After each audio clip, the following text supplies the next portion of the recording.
الحمد لله رب العالمين والصلاة والسلام على أشرف الأنبياء والمرسلين نبينا محمد وعلى آله وأصحابه أجمعين أما بعد Assalamu alaikum wa rahmatullahi wa barakatuh.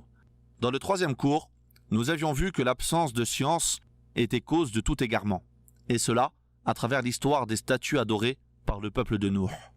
Dans ce cours, nous apporterons la quatrième, la cinquième et la sixième réponse à notre question « Pourquoi dois-je apprendre ma religion ?» Nous pouvons donner comme quatrième réponse que ceux qui détiennent le savoir ont un immense mérite. En effet, Allah Azza wa Jal élève des peuples à travers la science. Comme il est venu dans la traduction rapprochée des sens du verset, Allah élève en degrés ceux d'entre vous qui ont cru et ceux qui ont reçu le savoir. Il en fait des leaders du bien, des exemples à suivre, des personnes dont les anges souhaitent être en leur compagnie et les entourer de leurs ailes. Allah a fait des savants les héritiers des prophètes et les garants de sa science. Le prophète sallallahu alayhi wa sallam a dit « Certes, Allah ne fait pas disparaître la science en l'enlevant des cœurs des serviteurs, mais il l'a fait disparaître par la mort des savants, au point où lorsqu'il ne restera plus de savants, les gens prendront à leur tête des ignorants qu'ils questionneront. Ils leur répondront alors sans science, ils s'égareront et égareront les autres. » Nous voyons ici, de manière très claire, la grande importance des savants, la place élevée qu'ils occupent au sein de notre communauté. Et forcément, cette place impose envers eux un respect de notre part, et de se retourner vers eux en cas de besoin. Il est rapporté dans la traduction rapprochée du sens du verset « Et demandez aux gens de science si vous ne savez pas ». Le hadith précédemment cité nous met également en garde quant au fait de se retourner vers des ignorants pour nos questions religieuses. La cinquième réponse à notre question est « L'apprentissage de la science religieuse et son enseignement sont des causes pour obtenir la miséricorde d'Allah. Sachez que toute chose vivante ou inerte invoque le pardon d'Allah pour celui qui apprend la science religieuse. Du poisson dans la mer jusqu'aux bêtes féroces sur terre, le ciel, ainsi que les étoiles, tous invoquent en faveur de celui qui apprend. Le prophète sallallahu alayhi wa sallam a dit « Ceux qui sont miséricordieux, Allah leur fera miséricorde. Soyez donc miséricordieux avec ceux qui sont sur terre, alors ceux qui sont dans le ciel, les anges, vous traiteront de la même manière. » Et quelle plus grande preuve de miséricorde envers ton frère que de lui enseigner la science religieuse. Pour terminer, notre sixième réponse est que le chemin de la science mène au paradis. Et c'est ici le but ultime dans la recherche de la science, accéder au paradis. Je vais vous citer un hadith qui reprend les trois choses que nous venons d'apporter dans ce cours. Abu Darda, radiallahu an, qui était un compagnon du prophète Mohammed, sallallahu alayhi wa sallam, nous rapporte qu'il a entendu l'envoyé d'Allah sallallahu alayhi wa sallam dire « Celui qui emprunte un chemin dans lequel il recherche la science, Allah lui facilite alors un chemin vers le paradis. Certes, les anges tendent leurs ailes par agrément pour celui qui recherche la science, et tous ceux qui sont dans les cieux et la terre, jusqu'aux poissons dans la mer, demandent pardon pour le savant. Le mérite du savant, par rapport au simple adorateur, est comme le mérite de la lune par rapport aux autres étoiles. Certes, les savants sont les héritiers des prophètes. Et les prophètes n'ont pas laissé comme héritage des dinars ou des dirhams, mais ils ont laissé comme héritage la science.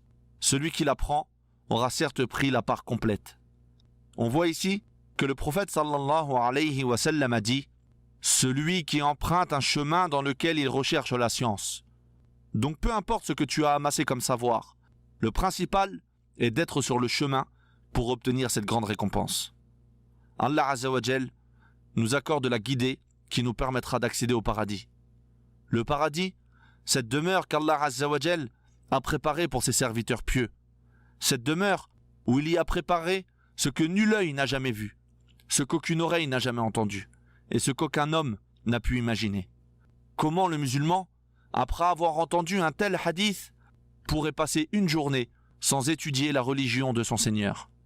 Qu'Allah Azza wa Jal nous accorde à tous le paradis. Lorsque l'on parle de chemin, ici, cela englobe le chemin réel, comme d'aller de chez toi à la mosquée, ou de chez toi à l'école, pour apprendre, et le chemin incorporel qui est l'apprentissage en lui-même. Donc à chaque fois que nous apprenons, à chaque fois, Allah nous facilite un chemin vers le paradis. La route vers le paradis est difficile, comme nous en a informé le prophète sallallahu alayhi wa sallam, lorsqu'il dit dans le hadith rapporté par l'imam al-Bukhari, l'enfer a été voilé avec les tentations et le paradis a été voilé avec les contraintes. Donc saisir tout ce qui peut nous faciliter l'accès au paradis est très important. Le prophète sallallahu alayhi wa sallam a dit dans un autre hadith, selon le sens, à chaque fois que les gens se réunissent dans une maison, parmi les maisons d'Allah, afin d'y réciter son livre, de l'étudier entre eux, la sérénité descend sur eux, la miséricorde les enveloppe, les anges les entourent, et Allah Azza wa Jal les mentionne à ceux qui sont auprès de lui. Le prophète sallallahu alayhi wa sallam nous enjoint donc à nous rendre dans les mosquées, qui sont citées comme étant les maisons d'Allah. Elles lui sont attribuées afin de nous montrer l'importance qu'elles ont. En effet, il s'agit des meilleurs endroits sur terre. Il nous enjoint donc à nous y rendre, et cela afin d'y lire le livre de notre Seigneur et d'en apprendre le sens, soit chacun de son côté, soit une personne lit et l'assemblée écoute. Le prophète sallallahu alayhi wa sallam a certes dit « Le meilleur d'entre vous est celui qui a appris le Coran et qui l'enseigne ». Le fait également de revenir au livre d'exégèse du Coran ou de l'écouter de la bouche d'un savant, tout cela nous apportera la sérénité, l'apaisement du cœur, de l'âme et le bonheur dans nos poitrines. Dans le hadith, nous voyons également que le Coran est une cause pour obtenir la miséricorde et qu'elle nous englobe de toutes parts, que les anges sont en notre compagnie. Puis le prophète sallallahu alayhi wa sallam nous informe qu'Allah Azza wa Jal mentionne ces personnes-là auprès de ceux qui l'entourent, et cela est un bien immense pour leur vie présente et celle de l'au-delà. Il est venu dans la traduction rapprochée du sens du verset « Évoquez-moi, et je vous évoquerai ». C'est-à-dire qu'Allah Azza wa Jal fera vos éloges auprès des anges. La science utile est celle qui nous fera atteindre les hauts degrés. Empressons-nous donc d'apprendre et de mettre en pratique.